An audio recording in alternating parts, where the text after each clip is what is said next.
Ancient philosophy talked about an end of time and a transformation of humanity. And while they could tell us about when this might occur, they really didn't underline why it would occur. Now we know why we are facing our imminent extinction on this planet and coming to those prophecies and making them real. And that is this.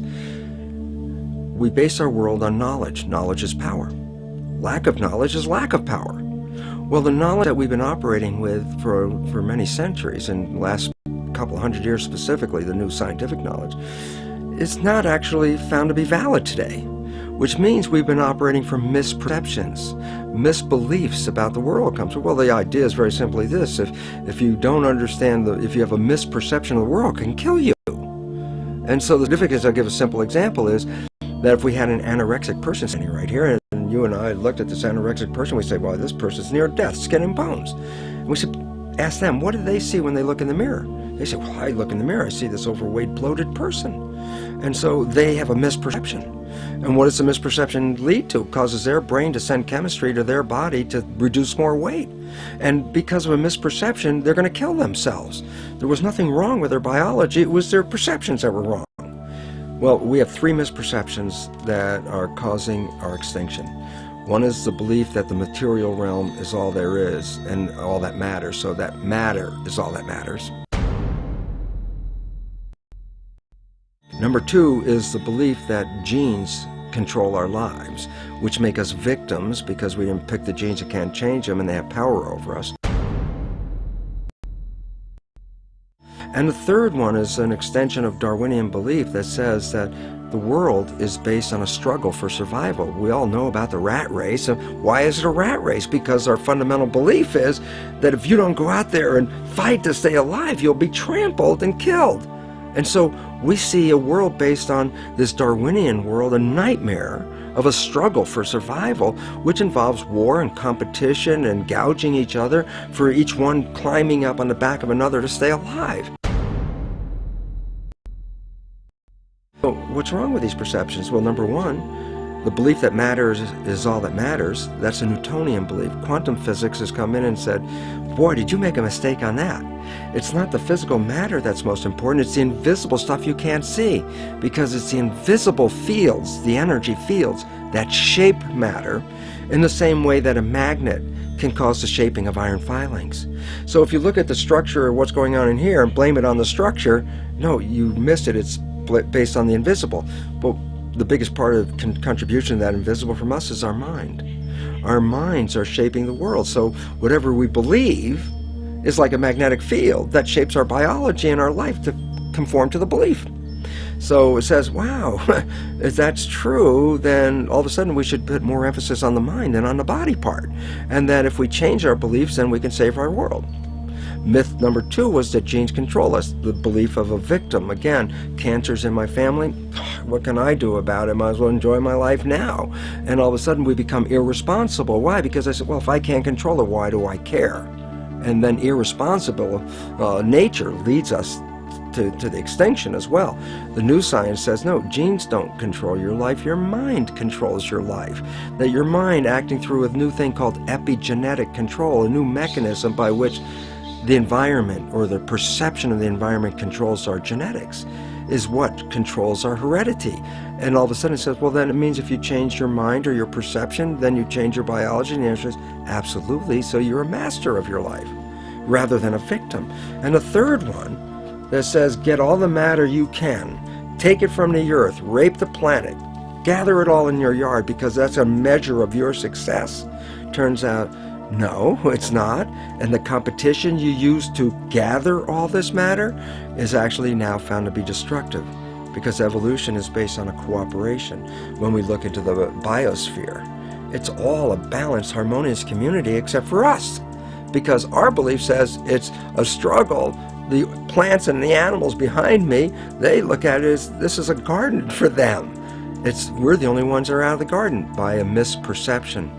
Since perception controls life and misperceptions can kill you, then you recognize the fundamental misperceptions on which we base our civilization are the destructive elements leading to our extinction. And when the new beliefs come into the public, civilization will take a radical turn and move off into a new situation of thriving and harmony and holism. That's the dimension that we're going to. This is the end of the civilization of the old beliefs and the transition into the new one. It's really interesting when we look at the world right now. It's in crisis, and that really promotes a lot of fear, which then creates a worse situation, because then we get into protection, shut ourselves down. So I think we should look at what's really going on in a different understanding. Cells are like people, and you have 50 trillion cells in you, so you have 50 trillion citizens, people inside of you. But imagine you were inside a caterpillar, and you were in there with millions and millions of other cells, and all the cells have jobs: digestion, respiration, muscle cells doing their thing. Everybody's got a job. Caterpillar's growing. Everybody every day at the end of the day go, wow, man, we were working today. This thing is building. The caterpillar's getting bigger and bigger. The economy in that caterpillar's growing. So you as cells inside, you don't see the outside world, you see the inside world of your universe of cells as workers and all that. And you're looking around saying, yeah, system is growing, economy's great, everything's wonderful. Then there's a point where the caterpillar reaches a certain size and things start to slow down. And all of a sudden when things start to slow down, there's like more cells than necessary for the jobs. Cells start getting laid off. Actually, what's happened. And many cells in this fear state actually commit suicide, which in biology is called apoptosis. They actually commit suicide because they look around going, oh, the thing's falling apart. Everybody's losing their work. It seems like it's coming to an end. And while everybody's in that panic fear, there are other individual cells in there that are not panicked. These other cells, genetically identical, but have a different vision. And they're called imaginal cells. That's the name of them.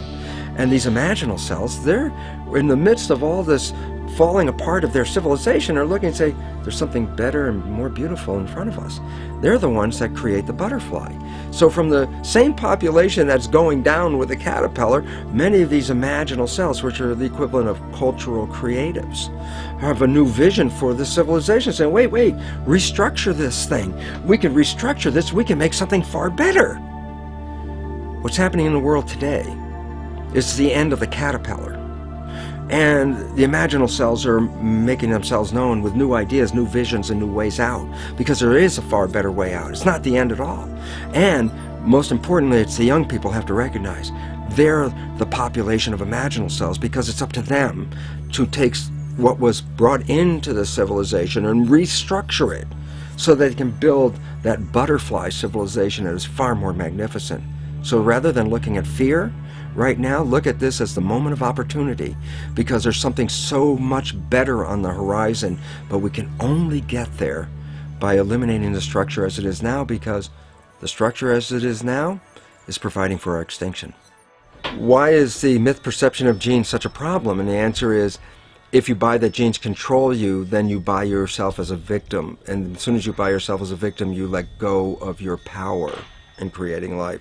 The new science of epigenetics totally reveals that this is not true, and in fact takes the mind and uses that as the shaper of the physical world.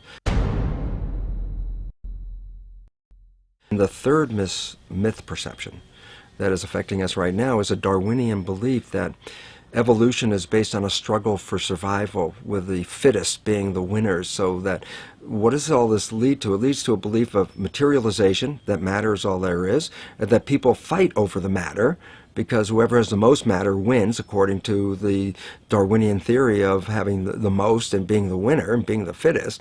And it makes a whole world based on competition.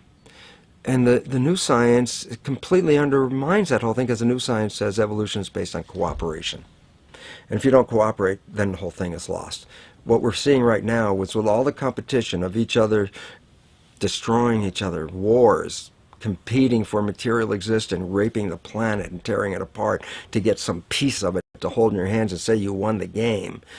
Every one of those moves is destructive, not just of the planet, but of human civilization, because human civilization will thrive with cooperation and will die with competition.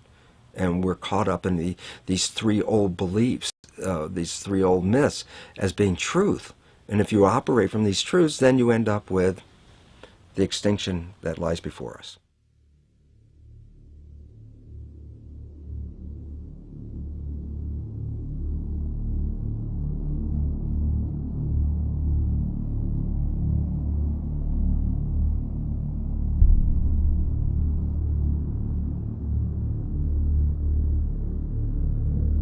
Nice to see you, Michael. Good to be here, Gary. This, I believe, calls into question Darwinian's theory of evolution. Is that correct? Yes, Gary. Essentially, that theory says that human beings like us have been around for about 100,000 years. And before that, you would have had only ape-man-like creatures. Before that, apes and monkeys.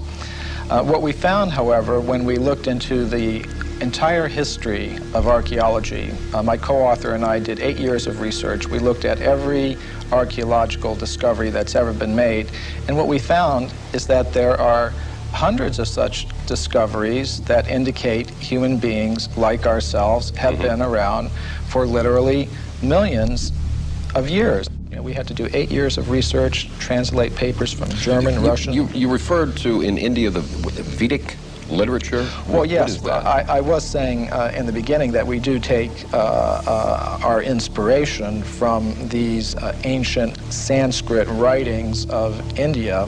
They're collectively called the Vedas. Among them are the Puranas. Purana is a Sanskrit word. It means history. Now, these histories tell of human civilizations on this planet going back millions of years. How do we know those are accurate? Well, that was our question too. Richard Thompson and I, we thought, well, if there's any accuracy to those statements, there must be some factual evidence to back them up. Now, when we looked in the current textbooks, of course, we didn't find any such evidence, but we thought, well, let's look a little bit further. And as I said, that led to an 8-year research program where we investigated every archaeological discovery ever made. And what we found is that, practically speaking, archaeologists and anthropologists have buried almost as much evidence as they've dug up. In other words... Or perhaps overlooked, cast aside? Well, yes, cast aside. And there have been some outright cases of suppression where people who have reported such things have had their careers ruined. We should never, I don't think, be afraid to investigate opposing points of view. This human person who looked like us, existed millions of years ago, did not evolve from an ape, as we are led to believe in the Darwin theory. Why has this evidence been suppressed, and what kind of evidence have you found to support this? Well, I'll give you a very good example. Now, one example from historical times is during the California gold rush days, miners were digging tunnels thousands of feet into the sides of mountains. Now, the rock in these mountains is over 10 million years old. So when they were digging these tunnels, they were finding human skeletons, they were finding stone spear points, they were finding mortars and pestles, hundreds of them at dozens of locations. Now, all these were gathered together, reported to the scientific world by J.D. Whitney, who was the state geologist of California. And he published a massive book about them by Harvard University. Harvard University was the publisher. Now, what happened to these artifacts? Why aren't they on display in museums? Why aren't our children taught about them in schools? There was a very powerful anthropologist at the Smithsonian Institution named William H. Holmes. And he said to Whitney, you, Dr. Whitney, if you had understood the theory of human evolution as we understand it today, you would have hesitated to announce your conclusion, namely that human beings existed millions of years ago, despite the imposing array of facts with which you were confronted. In other words, simply because the facts didn't fit the theory, the facts had to go, and so did Professor Whitney. But back then I would imagine that they did not have the scientific procedures to identify the exact age of bones and matter that we have today. So can you be confident that this researcher was able to give a time for these bones that were found? Yes, we checked with the modern geologists about the age of the deposits. Now, these things continue to be discovered today, for example. And a vast amount of evidence showing that human beings like ourselves have been around for millions of years has been systematically suppressed. And I can give you some examples. For example, in 1979, Mary Leakey, who's one of the most famous archaeologists of this century, discovered in Africa completely modern human footprints, no different from the footprints that you or I would make on a beach today. Now, the thing about these footprints is they were found in rock that was dated 3.6 million years old. And that throws out completely any idea of human origins that's current today. Why would anyone want information like that suppressed? What possible advantage would there be in that? Well, power, prestige, money, there's a lot riding on it. If even one of the hundreds of cases that we document were found to be true, accepted, that would mean that everything we've been told about human origins and antiquity for the past 150 years is simply not true. And I don't think that the current establishment is ready to admit that.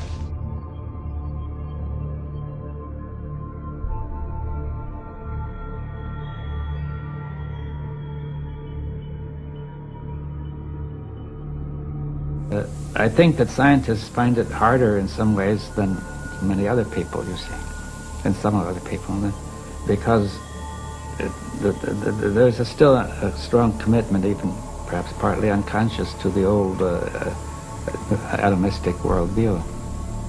So what you're saying is that science has shown us something that scientists do not want to see? Well, they have become so used to the way of seeing it that they don't want to change it. You see, they feel uncomfortable about changing it, and they feel there's no reason to change it. Many of them, they say, well, we're doing so well now, why should we change it? In one sense, it looks as if we're doing very well, you see, but if you look at the broader view, it looks very dangerous.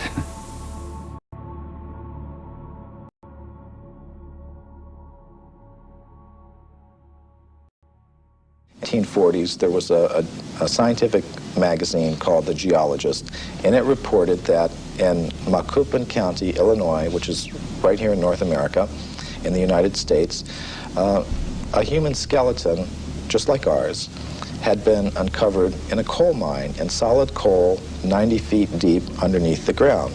Now, Richard Thompson and I were able to discover from the reports exactly where that occurred.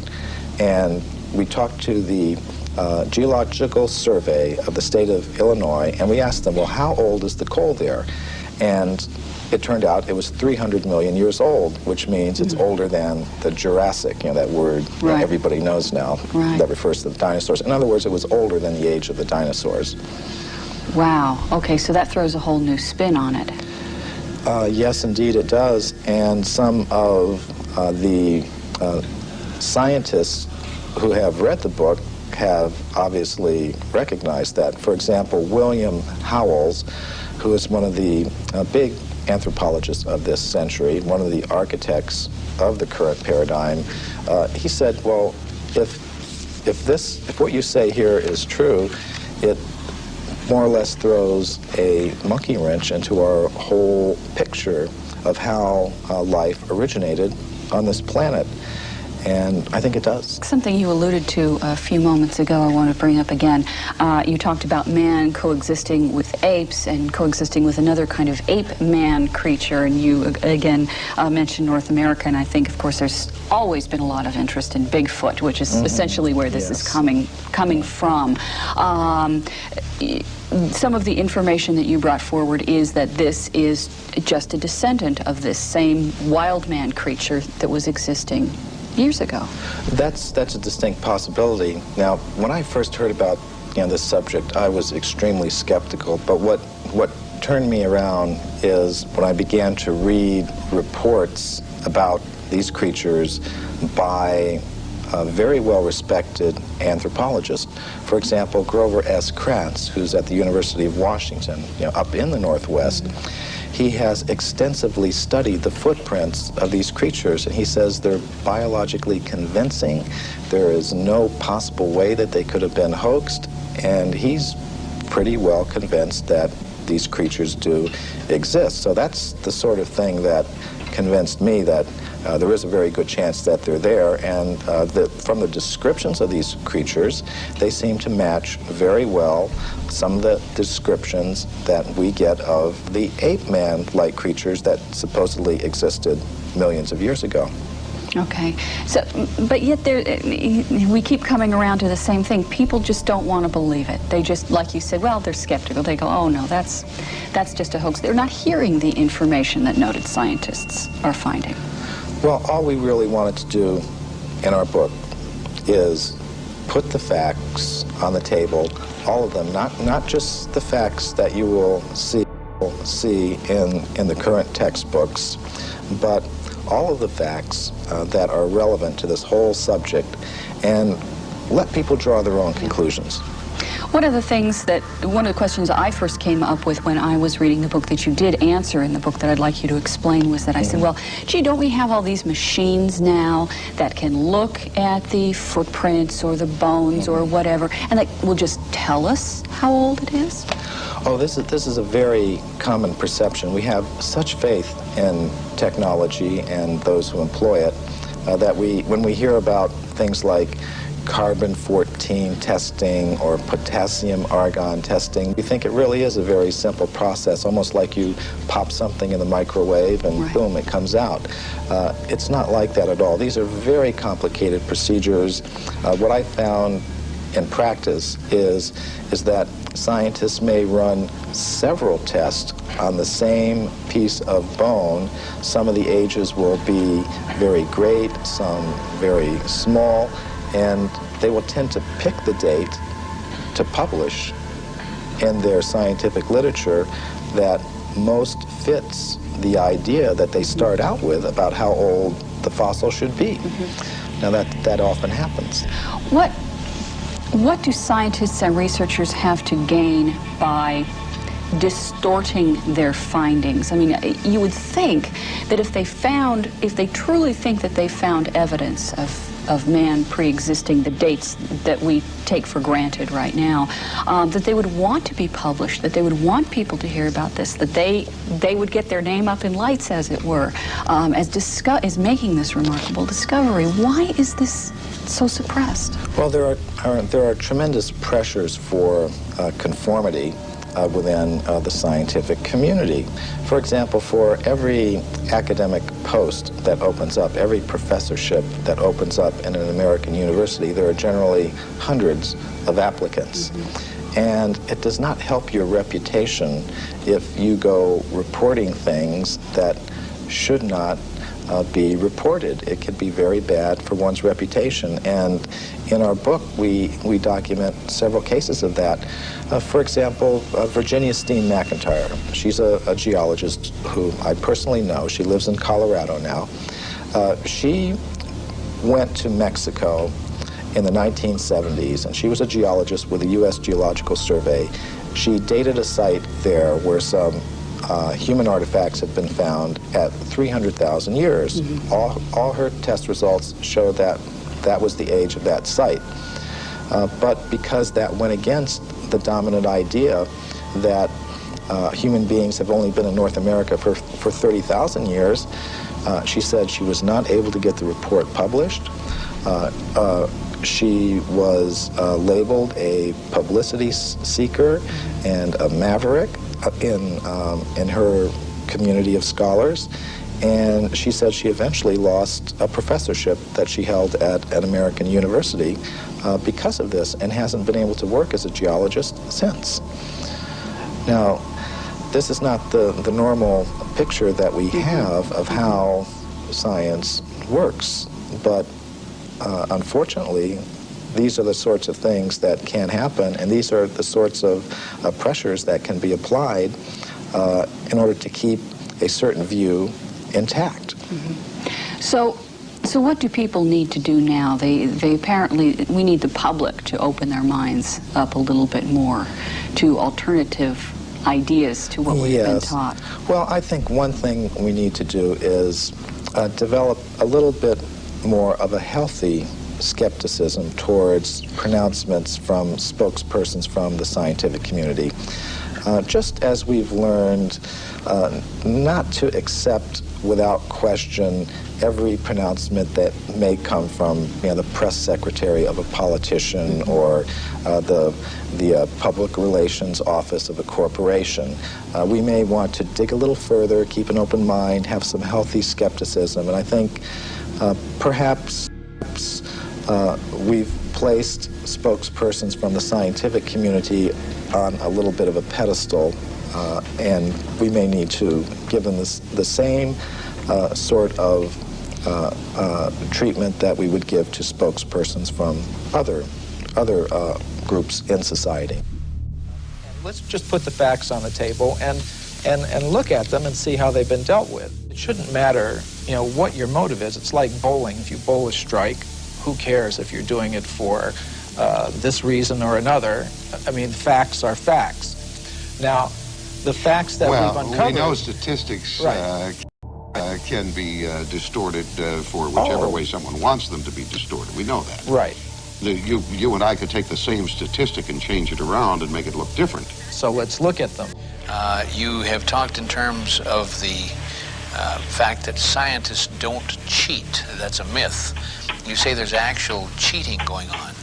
Oh, that's very well documented. For example, the Piltdown case is a very famous case that documents that. Now, what that has to do with is early in this century, there was a purported discovery of an ape man in England based on a skull and a jawbone. And this Piltdown ape man, was in the science textbooks for about 40 years. And then suddenly it was revealed that the British Museum had tested these fossils and determined that it was a very elaborate hoax. And many people have speculated about the identity of the person who was the hoaxer, and practically all of them center on different scientists in England, such as Sir Grafton Elliott Smith or Sir Arthur Smith Woodward, all very well-established scientists in England, because only somebody who knew the scientific method very well could have prepared these fossils in such a way that they would have fooled the scientific community all around the world for 40 or 50 years. So some scientist who wanted to perhaps give some evidence in favor of evolution, because there's not very much of it, invented this ape man, and in a very sophisticated way, cheated, literally. And this is admitted by the scientists themselves. And there are more examples I could give. Evidence that goes against human evolution is reported only by crackpots. Now this is one of the standard techniques that the scientific community tries to use against anybody that reports something that goes against their ideas. They try to label them in a derogatory way without actually discussing the facts. And I think we've all had experience of that. But the real facts is that actual scientists have, over the past 150 years, reported many astounding facts that go against the theory of evolution. And the present scientific community doesn't want people to know that. They want to promote the idea that anybody that's against evolution is somehow or other a religious fanatic, a crackpot, but it's simply not true. And I've personally met scientists who have discovered some of these things, and what happens to them is it's very unfair, the treatment to which they are subjected. to go to Anton in Brookfield, Wisconsin. Anton, how are you? Fine, thank you. Your comment. I've often wondered how the perfect complementary male-female systems of reproduction could have evolved from unintelligent life forms. You know, Anton, not only is that a good question, but also the point is if evolution occurred, it'd have to be simultaneous evolution of both species at the same time. Right. Because if it took 1 million years for the female to evolve, it would have kind of messed up the whole procreation thing, wouldn't it? Right. That's my question. A good question. Stay right there. Michael Cremo, your response. Well, I would like to put together a book called Darwin's Fairy Tales. And I think that would be one of them. You can just look at so many examples of complex structures and behaviors in different creatures, whether it's how the spider learned to spin its web, or how our human reproduction system came about, or any of these things.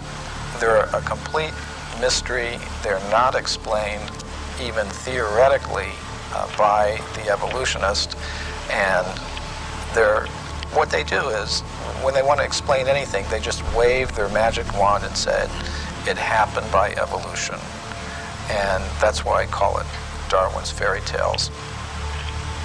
If you were to predict what archaeologists might find, you would say, well, they would tend to find a very bewildering mixture of anatomically modern human fossils, ape-man-like fossils, crude stone tools, articles indicative of a higher level of culture, all sort of mixed up and going back, hundreds of millions of years. Mm-hmm. I think you might also predict that given the biases of investigators towards a linear progressive idea of time, with things beginning in a very simple state and progressing in a linear fashion to a more advanced state, that they might edit that record to conform to their linear progressive biases.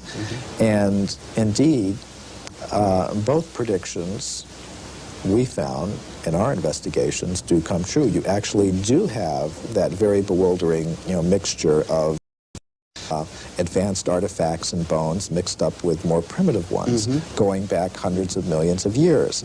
And you also do find a very systematic editing of this record to conform to a linear, progressive, you might call it evolutionary, view of things, which is quite amazing.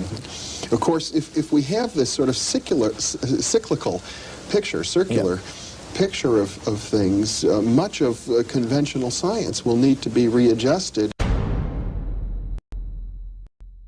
There's still a strong commitment, even perhaps partly unconscious, to the old atomistic worldview. So what you're saying is that science has shown us something that scientists do not want to see.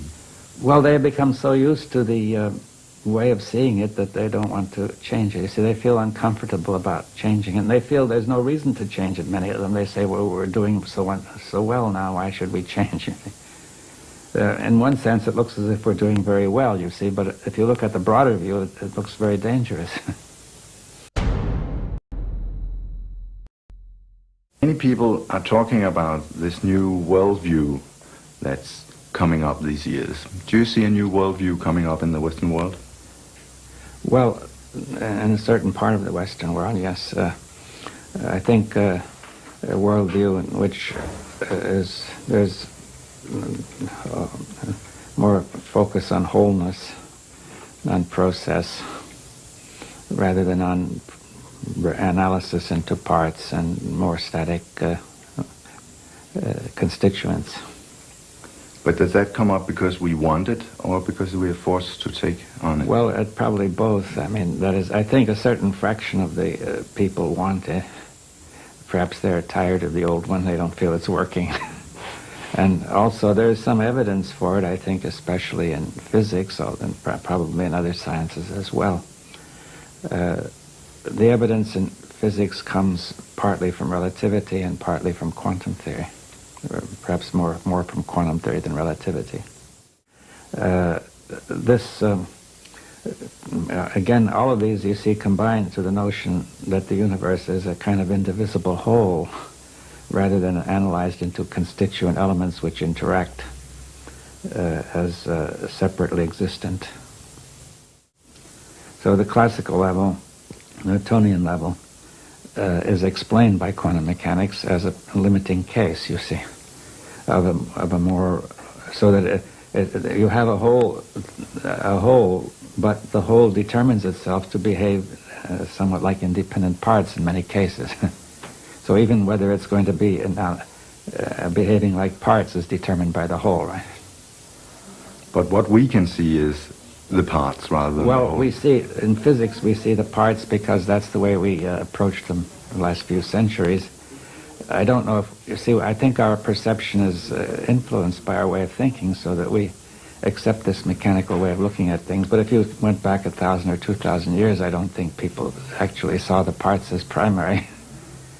The way we see it depends on the way we think, you see.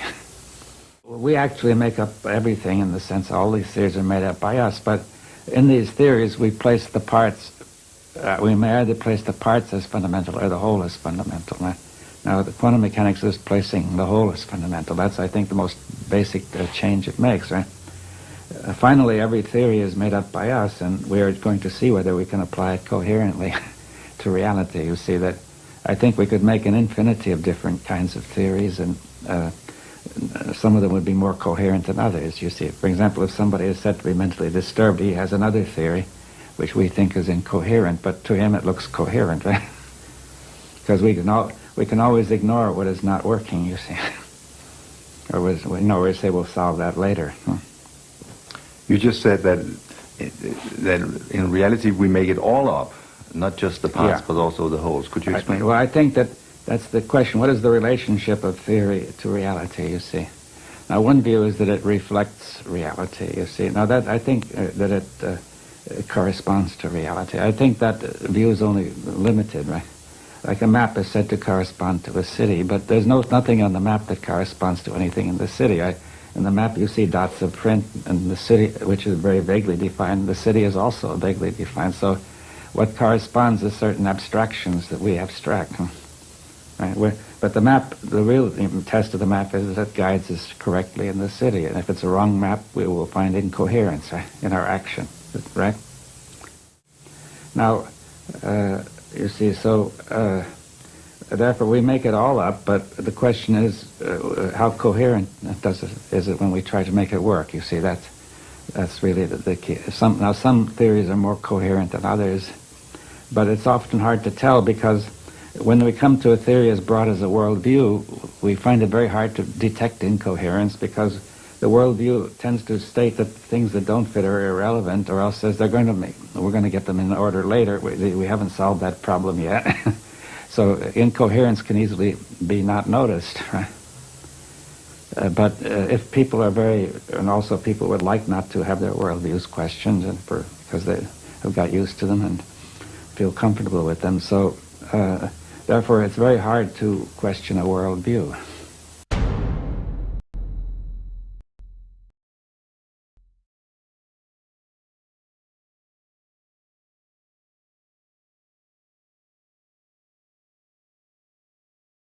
That's what you are doing. Yeah. And in effect, you are questioning the whole Western worldview. Yes. Well, yes. I think even all the worldviews need to be questioned, the Eastern and the Western. See, the West has, in a sense, implicitly questioned the Eastern worldview. Every worldview, I think, is limited. But I think the Western worldview, its limits have not been seen. And we need to go to a broader view, not necessarily back to the Eastern, though it may include some of the Eastern. But I think we need a kind of dialogue of these worldviews to go to something beyond, right? Where do you see the limits of the Western worldview? Well, just in the way of saying that it focuses too much on analysis, and it tends to lead to fragmentation, you see. Now, what I mean by fragmentation is not just division, distinction, but because the parts in the whole are correlative concepts, you see. A part is a part only because it's part of a whole, like a machine or a watch, right? Now, a fragment is something it means break it up, you see. That's the root of the word, to smash. Right? So if you smashed a watch, you would get fragments. Now, the Western view, it aims at getting the true parts of the universe, but in some ways, perhaps it gets fragments, not to some extent in physics, but much more so in fields like biology, psychology, sociology, and so on. Right? But now, if you break it up falsely into fragments, then you have confused. You see, you're going to treat these as separate when they're not, and also you're going to unite what's in the fragment when it's not united, right? So it leads to confusion. So in the West, you tend to confuse the part for the whole and vice versa? Yeah, you get confused about the part and the whole because you take a fragment as an independent whole. But if you take the true whole that includes everything, it would also include you and include your perception of the whole. Yes. So could you ever tell me your way of perceiving the whole to anyone else? Well, we can have a dialogue and begin to exchange, you see. In other words, I can't tell you unless we're talking together. You see, we have to exchange our views on that, right? And perhaps now, and then there comes the problem that people are ready to listen to somebody else's worldview, you see, seriously, without resistance, without opposition. But I think the observer is an intrinsic part of the whole. That's what quantum mechanics is teaching us too in physics, right? That the observing instrument is just as much part of the whole, and therefore, because of the possibility of these non-local interactions in quantum mechanics, when an observation is made, the two systems are not really distinct, you see. Therefore, they participate in each other, and you cannot therefore get an unambiguous meaning to the measurement, right? The same happens between human beings. You see that if somebody tries to measure somebody else, talk to him, there's a mutual change which makes it impossible to get an unambiguous attribution of qualities.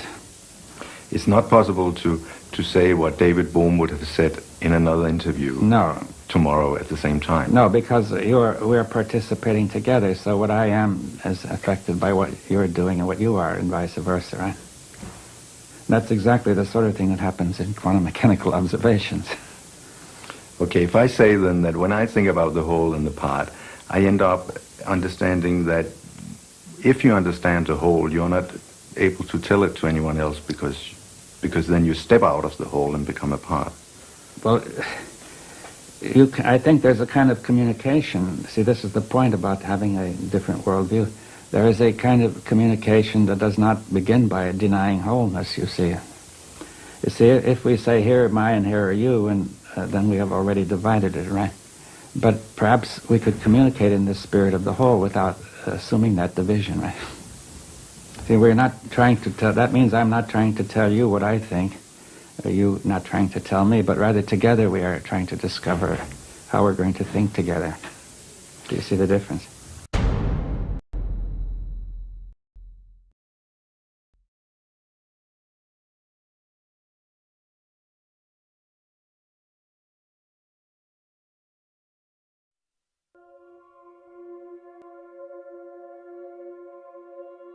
So you eventually became a biologist. What did you actually learn then? Well, it was interesting because I became a biologist, a developmental cellular biologist. I'm working on cells, of course, and in my graduate work I was cloning stem cells. And it's interesting because a lot of people think stem cells are something brand new that just came into this world recently, and the fact was I was cloning stem cells back in 1967, 40 years ago. And the significance was, while I was doing this research, I was also teaching medical students. So I was teaching medical students the foundation of how cells work, the conventional story out of the textbook, genes control life, what we call the genetic determinism, the belief that genes control your traits, behavior, your physical characteristics, etc. And what my research revealed when I was studying the stem cells was this, very profound. I put one stem cell in a petri dish all by itself, and it would divide every 10 to 12 hours. So it'd be 2, 4, 8, 16 cells, 32 cells. After about 2 weeks, I have thousands of cells in the petri dish, but what was unique, they were all genetically identical. But then I did the experiment. The experiment was to take some cells out of the dish and put them into a separate dish with a different environment. Okay. And so the environment is the culture medium, but the culture medium to cells is like the world that we live in. It's got the air, the water, the food, all the things in it. So I take the cells out of my stem cell dish, put them in a separate dish with a different environment, and the cells form muscle. But then I went back to the same dish with genetically identical cells in it and took some cells out and put them in a different environment, and they form bone. And then I went back to the same dish with genetically identical cells and put them in a third petri dish with a different environment, and they formed fat cells. And there I was confronted with this reality. All the cells are genetically identical, but they had different fate: fat, muscle, bone. I said, simple question, what controls the fate of cells? And the answer is the environment. It was the only thing that was different because they were all genetically identical. So I started to really say, oh my goodness, here I am teaching genes control life to the medical students, and yet the cells were revealing to me that, hey, they all had the same genes, but it was the environment that I put them in. And so the environment controlled their life. And a very simple experiment that is very profound for us today is, if I took my dish with plastic petri dish with cells in it and moved it from a healthy environment to a less than healthy environment, the cells get sick. And if I were a doctor of cells, you might say, well, what kind of drugs would you give these cells? And it turns out, no, you don't give the cells any drugs. You just take the dish from the bad environment, put it back into a good environment, and the cells will innately, naturally come back to health again. So, how did this realization impact you at the time? Because you were teaching something completely different. Yes. You did this experiment and you realized what you were teaching wasn't the full truth. Oh, absolutely. And then I had a problem with my colleagues because, first of all, they doubted my work, and then I brought them into the experiments and I had them observe them, watch them, and they all said, wow, yeah, the environment controls the cells. But they wanted to marginalize it, so they would say, oh, that's an exception or an anomaly because we're teaching genetic control. It didn't fit the story.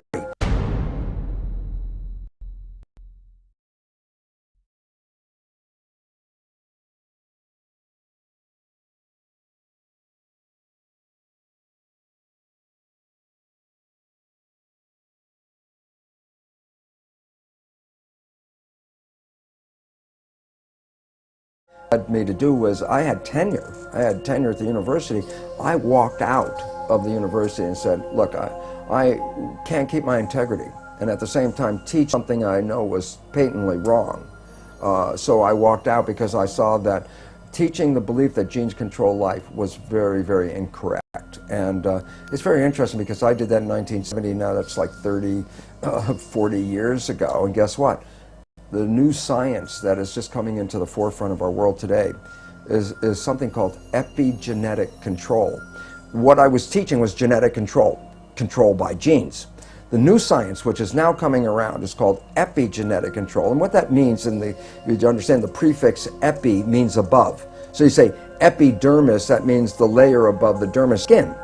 If I say epigenetic control, literally it says control above the genes. And this is the new science. And why is it profound? Because when you teach genetic control, you teach victimization. You didn't pick the genes as far as we know. The genes control your traits. You can't change the genes, so you become victimized by your heredity. And the new science, epigenetic control, reveals how your response to the environment, as you change your response to the environment, you change the fate of your cells, just like in the Petri dish. That makes you a master, because you are the one that has the opportunity to change your perception and response, so therefore you're the one that controls your genes. But it took you some time, didn't it, to actually incorporate that in your life? Because I know in the Biology of Belief, your book, you talk about you went through a very unhappy period. Yes. Your father was dying of cancer. You had a very messy divorce from your first wife, and you weren't happy. And you thought at that point that actually your genes did influence, and you had unhappy genes, and it took you some time to actually realize that in your life you could change things. Yeah, it was very interesting because, again, I was still coming from the programs of my own deep beliefs, which I got from childhood on, about genetic control. And yet, it was funny because I was at that point also going out and beginning to talk to people about this new science about if you understand what I'm talking about, you can create this fabulous life. And it was fun because in the beginning I would try to get people together and I'd tell them, you can create this fabulous life, and they'd sit at me and look and go, you know, Lipton, for a guy who says you can create a life with this stuff, your life doesn't look that good. And essentially I almost said, fortunately I didn't say the words, but I essentially said, well, do as I say, not as I do. And that was the opening point that said, oh my God, I can't just talk about the academics of the new science. To make it work, you actually have to apply the principles of the new science. And that was a change point in my life where I said, well, I'm not going to lecture on this unless I verify to myself that by influencing my personal beliefs and attitudes and things that I can change my biology. And it was wonderful because it only took just a short time to realize how I manifest profound changes in my life by taking in the understanding that how I see the world, my perceptions, control not just my internal biology and my genetics and behavior, but it controls how I create in the world around me. So I went from a world of almost self-destruction into this world of more mastery. And the most exciting thing is I found since that time that I absolutely live in heaven because I've created a life. Let's look at practically how you did that, just so people pick up a few clues.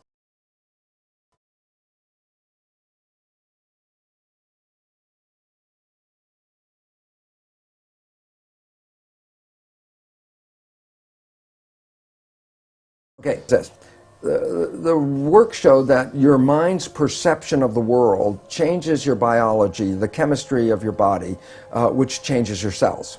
And I said, okay, so if you control how your mind operates, then you can control your chemistry. But then here's where the problem comes from. There's two parts to the mind. The conscious mind, which has your personal identity, your spirit, your source attached with it, is a creative mind. The conscious mind can see into the future, can review the past, solve problems. The subconscious mind, the other mind, is more of a habit mind. That's when you learn how to do something, and once you learn how to do it, you don't have to think about it, it's automatic. Well, most of us walk around in the world thinking that we're running our lives with our creative mind. And I'd say, Emmett, what do you want out of your life? And you would say, oh, I want to be healthy, I want to have great relationships, and then you try to say, I'm running my life with these beliefs.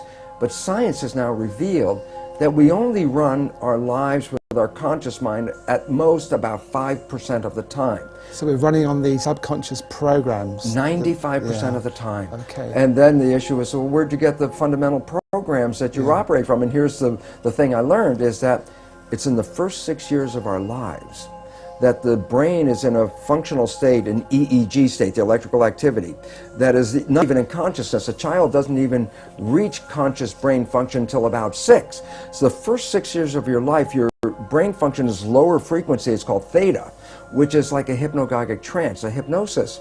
So the first 6 years of your life, you're like a television camera, recording everything around you, everything you observe, just going in from your observations into your programming. So we acquire beliefs and attitudes and behaviors not from ourselves, but from our parents and our family and our community. These become the fundamental beliefs. A very interesting point. The Jesuits were very proud. They would say, give me a child until it's 6 or 7 and it will belong to the church for the rest of its life. What they were saying was what they knew, which science is now finding out. The first 6 years are programming. And whatever program you get, that will be the rest of your life. So that's why they said, just give me the first 6 years. And it turns out they were precise. The first 6 years is download a program, and that's when you get your behaviors from those around you. So you were able, by realizing this, to then look at how you were living your life on a practical level and say, I am not going to be governed by these pre-programs. I am going to live my life in a more conscious way. Am I oversimplifying? Well, that's a fundamental statement of how it works, but it's not as easy as, oh, okay, I've just changed my thinking about it. It's like, well, because as the thinking is not that much in our control. The brain is operating, as I said, 95% from the subconscious.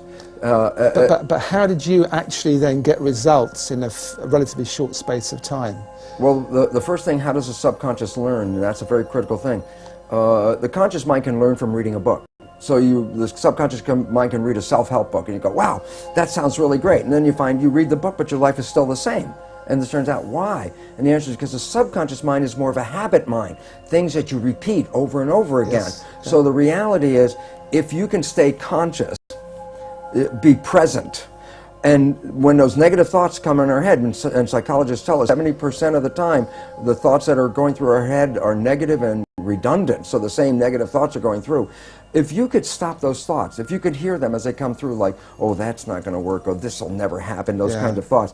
If you can hear them and stop them consciously, say, no, change the belief right there, just give the more positive thing. As you repeat this more frequently and you keep repeating it, the subconscious mind begins to learn. So as a habit, if you stay conscious and you have to work at it, and here's why people say, well, how come only 5% from conscious mind, 95% from subconscious? Because the conscious mind can think into the future and think into the past and solve problems. Then think about it yourself. Most of the time, you're thinking about something.